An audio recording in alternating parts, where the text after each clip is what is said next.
"Will you look at that?" said Ranald. "Holy St. Bride!" said the farmer's wife, crossing herself. Mally, who had been stirring some mixture over the fire, looked venomously at me.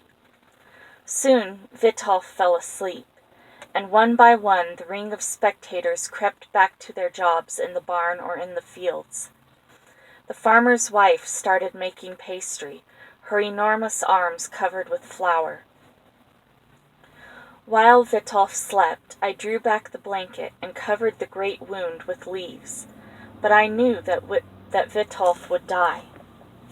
It was nearly dark when he suddenly opened his eyes. We were alone at the time, and fixed me with his gaze.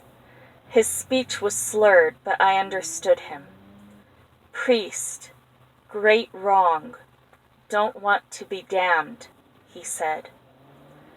When Philin arrived, I slipped past him and out into the storeroom that stood behind the kitchen. I heard their voices rising and falling for a while. At one point I peeped through the door, and Philin, wearing his stole, was touching Vitolf with the holy oils.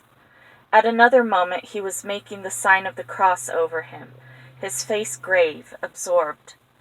The firelight behind him made a sort of aureole of his sandy hair.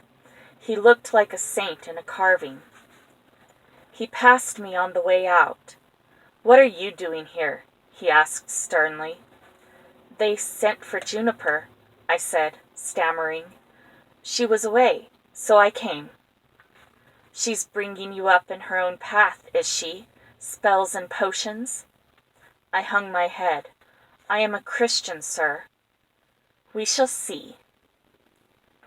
Vitolf died, very quietly, within the hour, as if all the pain had gone from both his body and his mind. I was very tired as I climbed the cliff.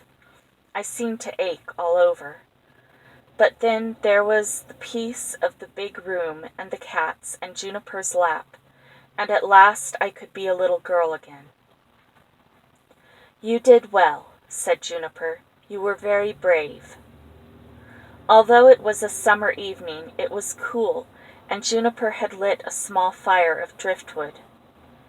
"Wasn't it lucky I knew all about the herbs?" "Very lucky." The herbs really work, don't they? Except that... I don't know. I thought the pain began to get better when I talked to him and held his hand.